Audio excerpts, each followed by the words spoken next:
Princess Elira walked slowly through the royal gardens of the Serelith Palace, her long silver cloak brushing against the glowing flowers that lit up the night. 2 moons shone above, casting soft light on the tall crystal towers that surrounded her home. The palace was alive with sound during the day, filled with laughter, music, and the whispers of servants. But at night, when all others rested, Elira felt only silence, and the silence often reminded her of what she lacked. Since birth, Elira had been different. All Serelith people carried the gift of dreams. Every night when they closed their eyes, they drifted into visions that showed them not only wonders, but also guidance. Some saw the faces of their ancestors who whispered warnings. Some dreamed of bright stars that revealed paths of travel for explorers. Others dreamed of harvests, storms, or victories yet to come. These dreams were considered sacred, as much a part of life as air and water. But Elira, daughter of the king, had never once dreamed. Each morning she listened as her people shared their visions. Her father would smile as he spoke of a dream of rivers overflowing with silver fish. Her mother often dreamed of glowing birds that foretold joy. Even the smallest children carried bright eyes as they explained the images that danced in their minds during the night. But when it was Elira's turn to speak, she had nothing. She had never seen even a single flicker of light, never heard a single voice in her sleep. She would simply close her eyes at night, fall into stillness, and wake with an empty mind. The people did not speak of it openly, but she heard the whispers. A princess without dreams could not rule, they said. How could one guide a kingdom if she had no visions of tomorrow? Some even believed her curse would bring sorrow upon their world. Though her father always defended her, even he sometimes looked at her with sadness, as if he could not understand why the stars had denied her this sacred gift. Elira carried the burden quietly. In public she smiled, greeted her people, and listened to their concerns with patience. She studied the history of her world, learned the songs of her ancestors, and trained in the arts of diplomacy. She wanted to prove she was worthy, even without dreams, but inside her heart was heavy. Each night, while others slipped into rich worlds of imagination, she walked the palace alone, feeling like a shadow among the living. One night, as she wandered through the garden, she paused near the edge of a small pond. The water glowed faintly, reflecting the moons and the distant towers. She leaned closer, watching her face ripple in the water. Her reflection looked calm, but she knew the truth. She was restless. She longed to know what it felt like to dream. She wondered if it was like stepping into a painting or walking into another world. She wondered if it was like flying or breathing stars. A gentle wind rustled the glowing petals of the flowers, and Elira closed her eyes. She whispered into the night as she had many times before. "Why not me?" she asked softly. "Why am I the only one left outside the gates of dreams?" Her voice broke slightly, though no one was near to hear. From the distance, the palace bells rang, marking the hour. Soon the night guards would change shifts, and the rest of the palace would be deep in slumber. Elira remained in the garden, too restless to return to her chamber.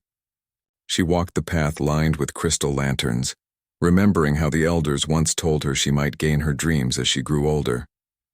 Yet years had passed and nothing had changed. Hope, once strong, had faded into quiet acceptance, but still a spark remained inside her. A small part of her heart refused to give up. Perhaps she thought the stars had a reason. Perhaps her dream was waiting for something more. But what could that be? As she turned to leave, she looked once more at the glowing pond. Her reflection shimmered with the moons above her. She thought of her people, of their laughter when they shared their dreams, and of her own loneliness when she had none to tell. A silent promise formed within her. Even if she never dreamed, she would not allow herself to be weak. She would find another way to lead her people, another way to carry hope. Yet deep inside, beyond her calm expression and gentle words, Elira carried a wound. To live without dreams in a world built upon them was to feel like a bird without wings or a tree without roots. She did not know that far across the stars, someone entirely different, someone not of her world, would soon change everything she believed, and she did not know that the gift she longed for was waiting in a place she never imagined, in the presence of a human heart. The palace was alive with celebration the day the humans arrived. Long banners of silver and blue were hung across the tall gates, and glowing lanterns floated gently in the sky. The Serelith people stood in great numbers to welcome their visitors from a distant world. It was not the first time other species had visited, but humans were still seen as unusual. small in number but full of curiosity and strange energy. Princess Elira stood beside her father, the king. As the human delegation entered the Hall of Light, she kept her face calm and regal, though her mind drifted. She had been told the humans wished to form an alliance of trade and knowledge, a simple mission. Yet her heart felt restless, as though this day held something more. The humans bowed politely as they were introduced. Most of them wore dark uniforms with small shining badges on their chests. They spoke with steady voices, and translators carried their words into the Seralith language. Elira studied them with quiet interest. Compared to her people, humans looked fragile, their forms smaller and less graceful, yet there was something sharp in their eyes. Their gaze carried fire, as if they saw more than the surface of things. Among the group was a man who stood a little apart. His clothes were simple, not as decorated as the others. He was not a leader, but an engineer, she learned. His name was Thomas. Unlike the others who looked around the palace with awe, Thomas looked at the glowing walls, the gardens, and the shining floors with quiet thought, as though he wanted to understand how everything worked. His face did not carry the usual mask of wonder or fear. Instead, it carried calm curiosity. The day passed with speeches, gifts, and formal meals. The Seralith leaders spoke of unity between stars. The humans answered with words of respect and hope. Music filled the air and laughter spread across the tables. Elira played her role, smiling when needed, nodding when addressed, yet she felt the same distance she always carried. Surrounded by people, yet alone in silence. Later that night, when the celebrations ended, Elira walked into her garden again. The glowing flowers swayed gently under the twin moons. She needed air, away from the noise of politics and ceremony. She thought she would be alone. But as she rounded the path near the fountain, she saw a figure standing by the crystal wall. It was Thomas. He seemed lost in thought, gazing at the moving lights of the city beyond. When he noticed her, he bowed awkwardly, unsure of the right gesture. She lifted her hand gently, asking him not to worry.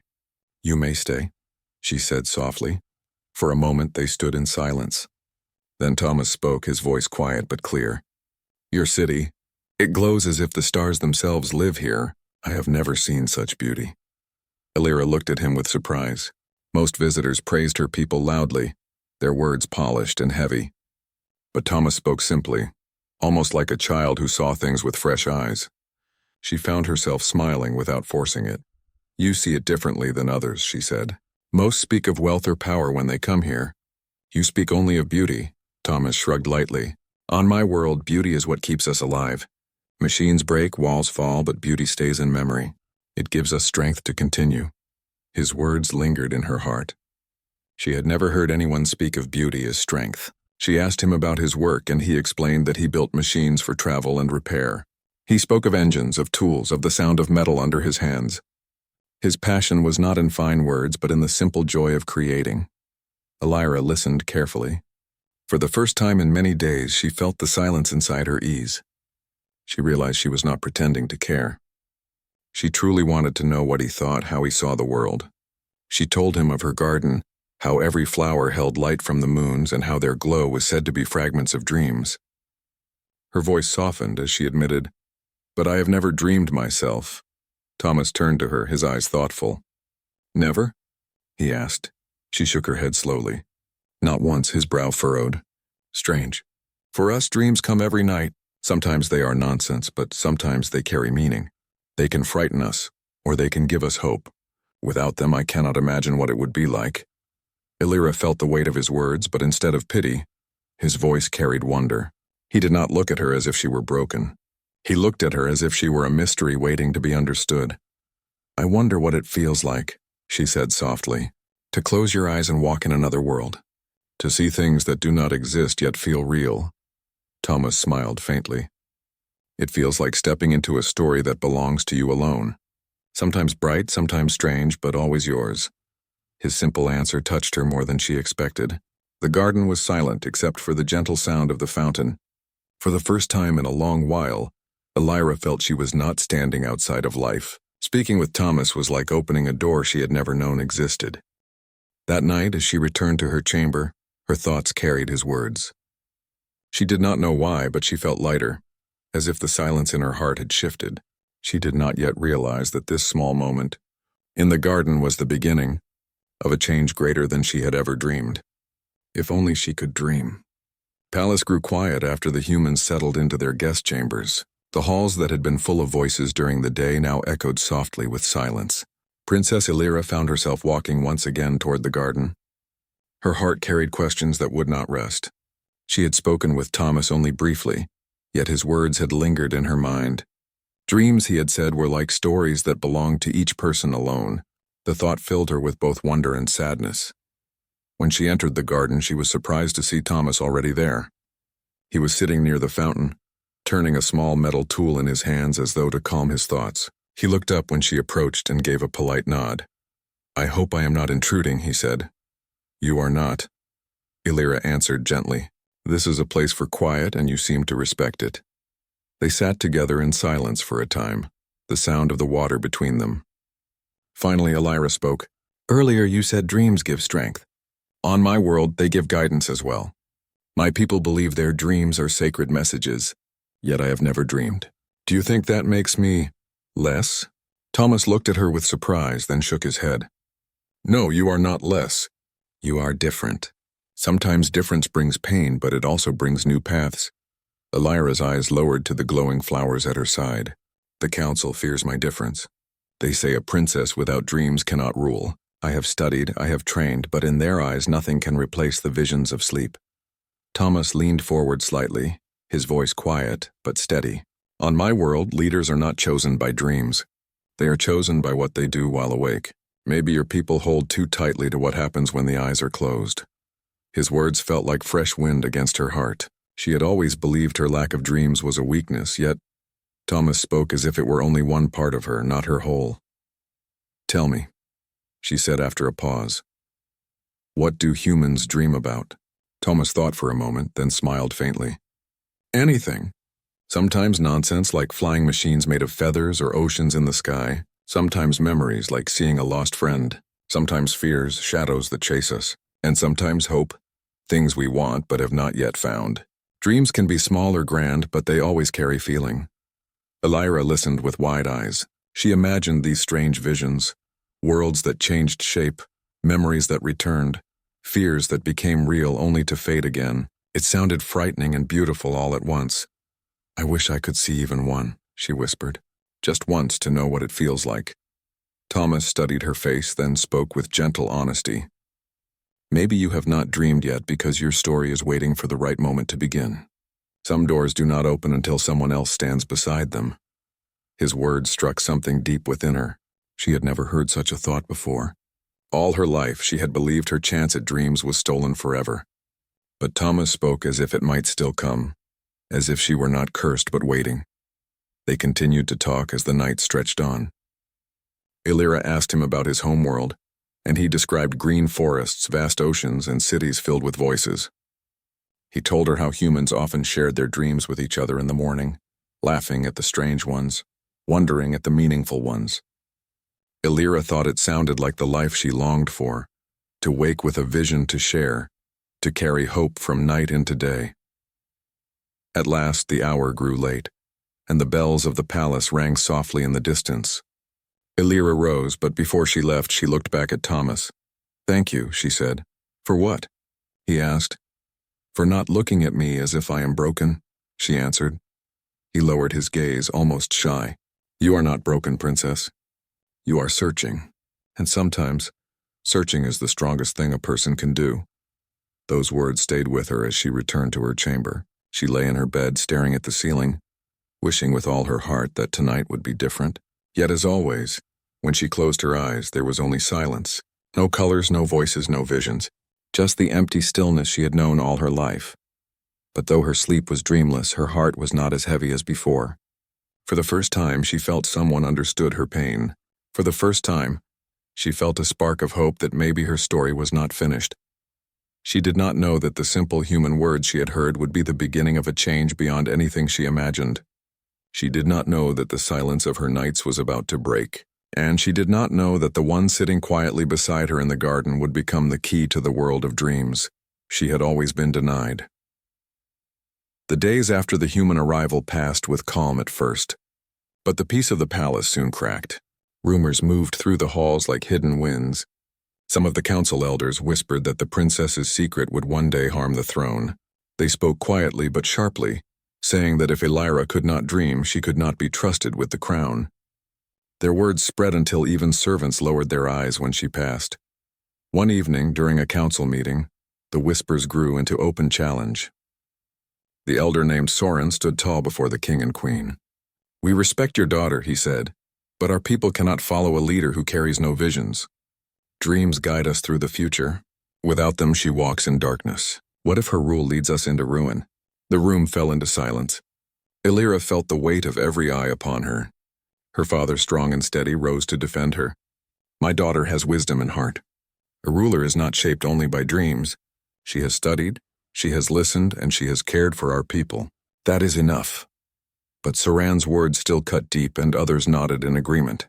Elira sat quietly, hands folded, her heart heavy.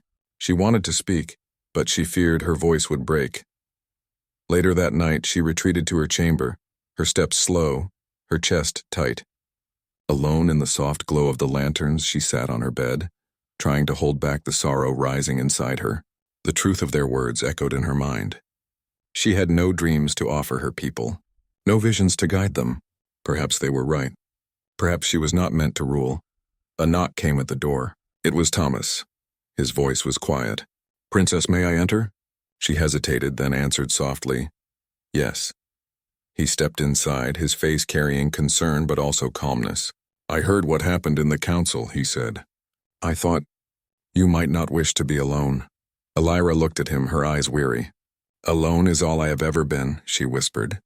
"Even among my people, even beside my family. Without dreams, I walk through silence while they walk through visions. You cannot know what that feels like." Thomas crossed the room and sat carefully near her, leaving space between them. "You are right," he said. "I do not know the silence you feel, but I know what it is to be told you are not enough. I know what it is to be looked at and judged for what you lack. I think many humans know that feeling." His words wrapped around her heart like a gentle cloth. She had not expected comfort, yet it was there in his steady voice. She lowered her eyes. "I do not wish to cry before you," she said. "You do not need to hide it," Thomas replied. "Sometimes strength is letting someone see." For a long time, neither spoke. The only sound was the faint hum of the lantern light. Finally, Thomas asked, "Do you sleep at all, Princess? Or is it always waking silence?" "I sleep," Elira answered. "My body rests. But when my people wake, they carry images and stories from their nights. I wake with nothing. Only emptiness," Thomas thought quietly, then spoke. "Would you allow me to stay here tonight? Not as anything more than a friend, only so you do not have to face the silence alone." Her eyes widened slightly at his request. No one had ever offered such a thing. For a moment, doubt filled her. But then she looked at his face, calm and honest, and she felt no fear. Only a strange sense of safety. She nodded. "Yes, you may stay." He lay down on a soft mat beside her bed while she remained on the bed itself. The room grew dark as the lanterns dimmed. Elira closed her eyes, her heart uncertain, yet calmer than it had ever been. She listened to the quiet sound of his breathing beside her. It was steady, grounding, like the rhythm of a gentle wave. For the first time in her life, sleep came easily. And then something happened. Elira felt herself falling into a place she had never known. Colors spread around her, bright and shifting, like rivers of light. Stars turned into pathways, and she walked among them, weightless. In the distance, she saw a figure standing with his hand outstretched. She recognized the shape. It was a human.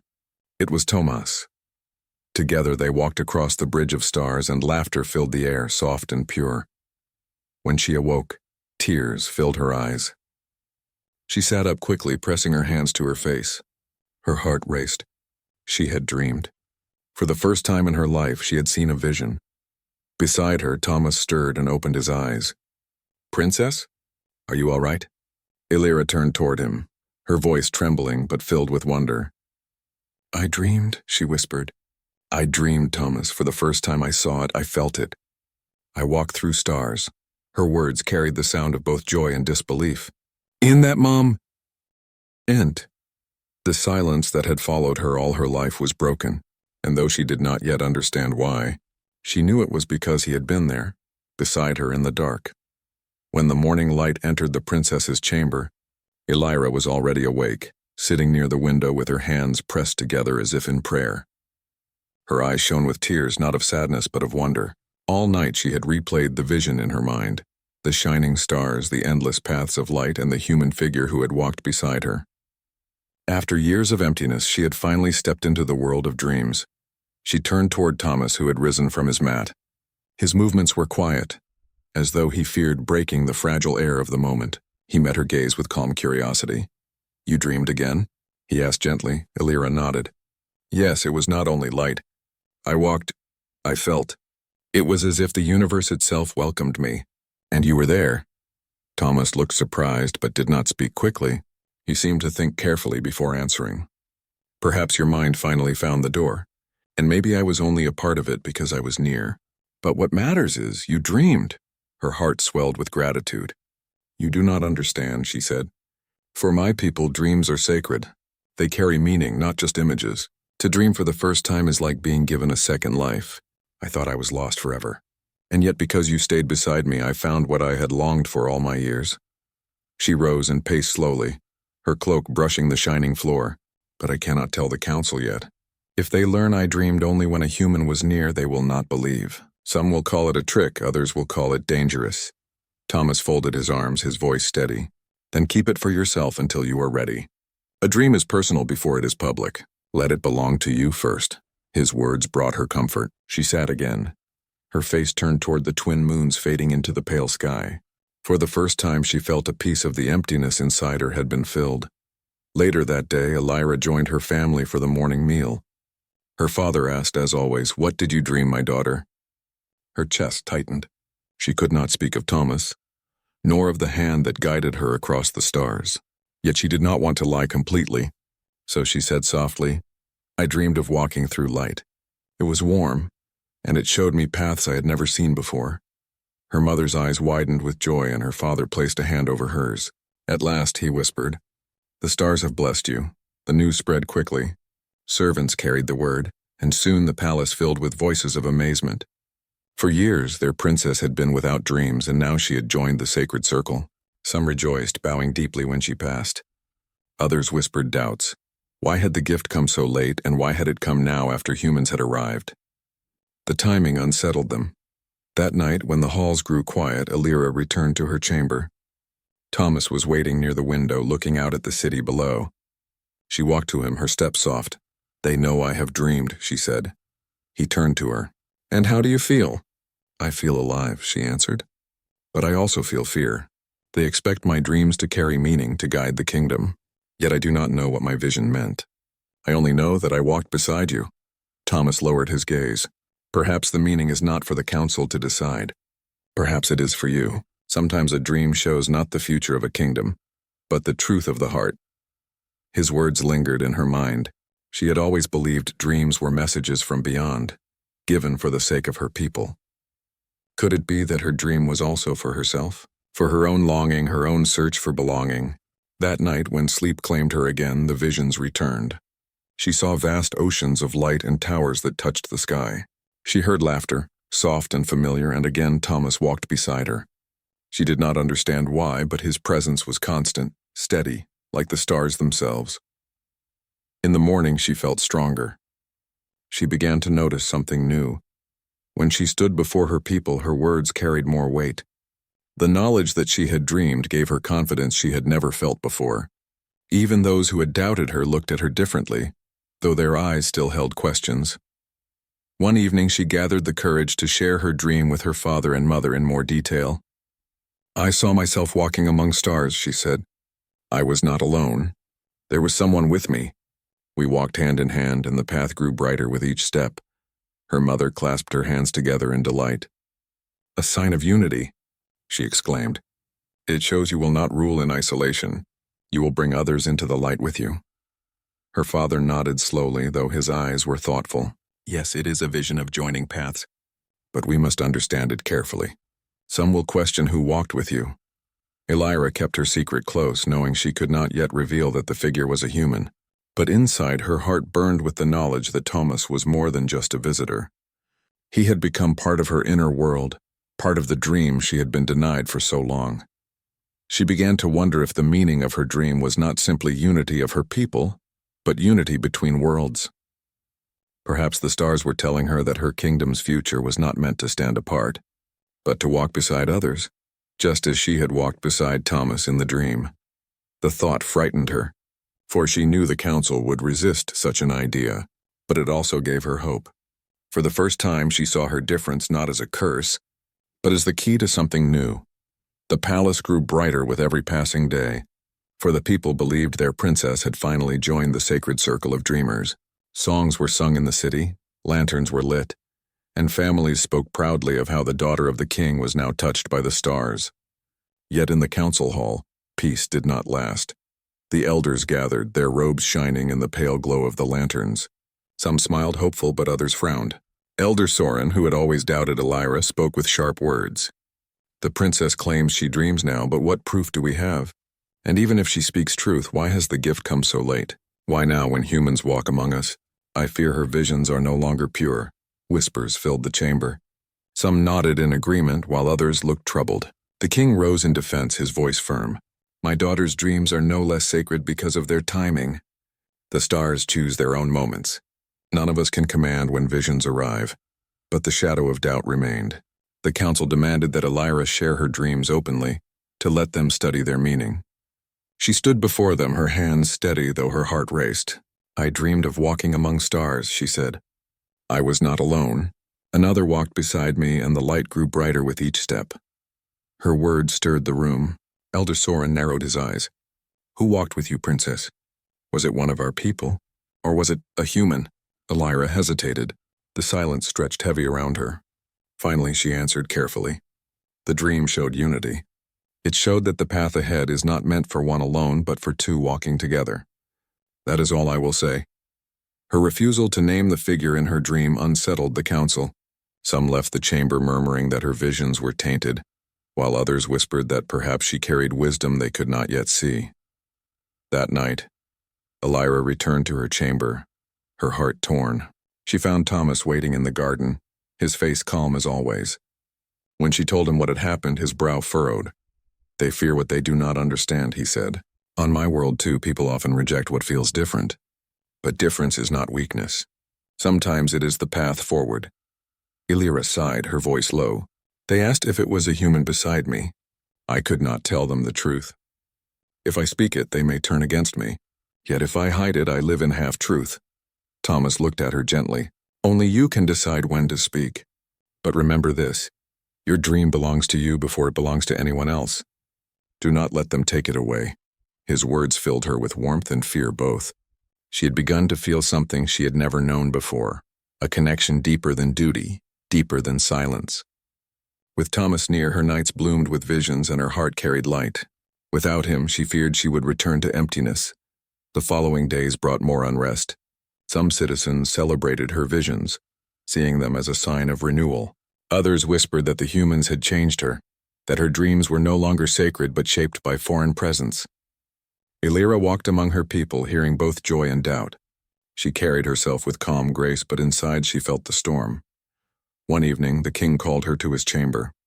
His face was kind, but his eyes held worry. My daughter, he said, I believe in you, yet the council presses harder each day. They fear that your dreams are not ours alone. They want me to send the humans away. Elira's chest tightened. She thought of Thomas, of the quiet strength he gave her.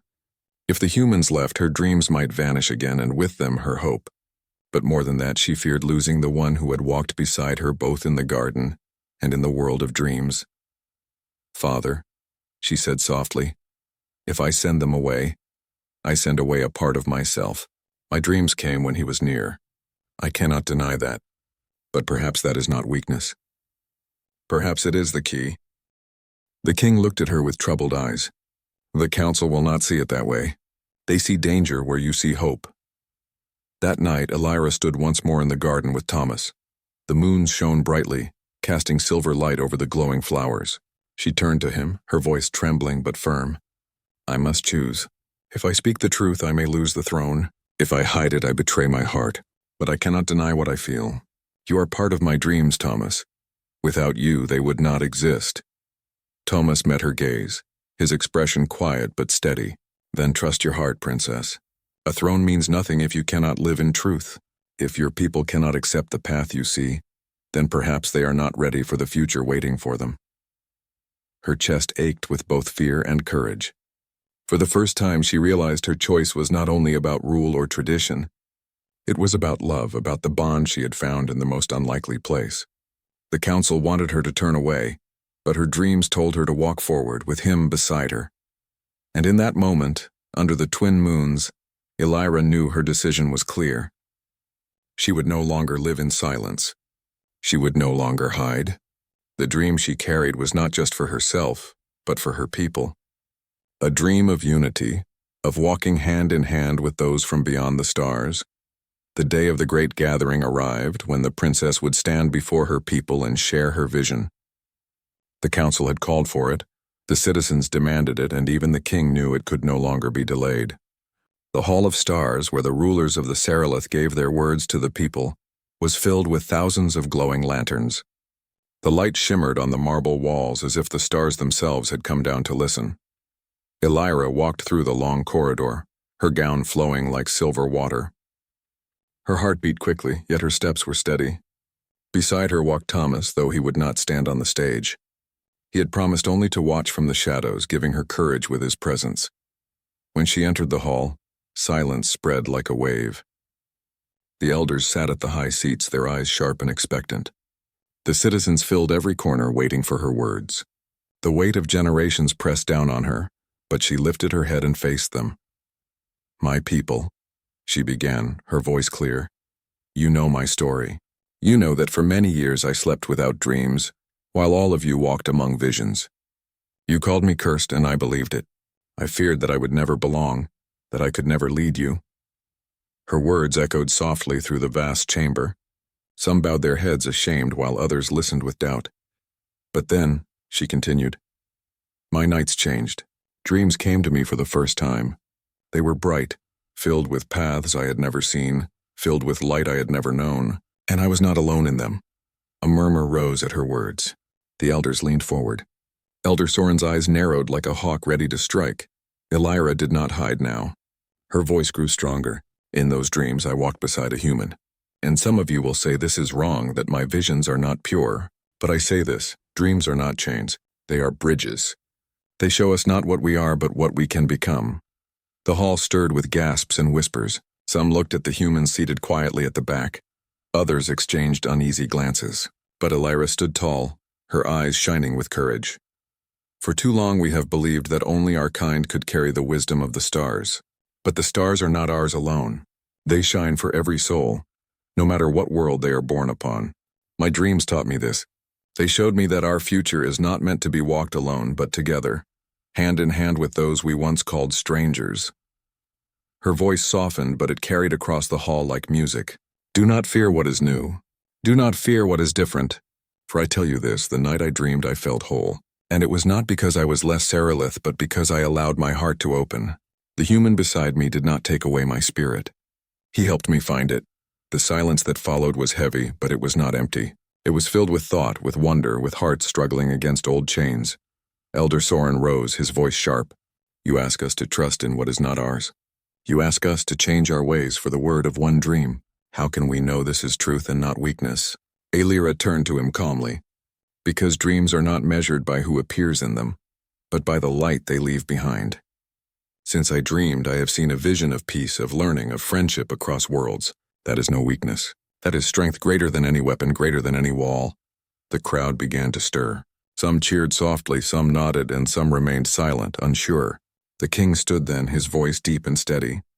"I have watched my daughter grow. I have seen her silence turn to vision, her doubt turn to courage. If this is weakness, then may all rulers be weak, for it is a weakness that builds hope." The hall trembled with voices. Cheers rose, mixing with murmurs of doubt, but the tide had begun to turn. For the first time, the people saw their princess not as cursed, but as chosen.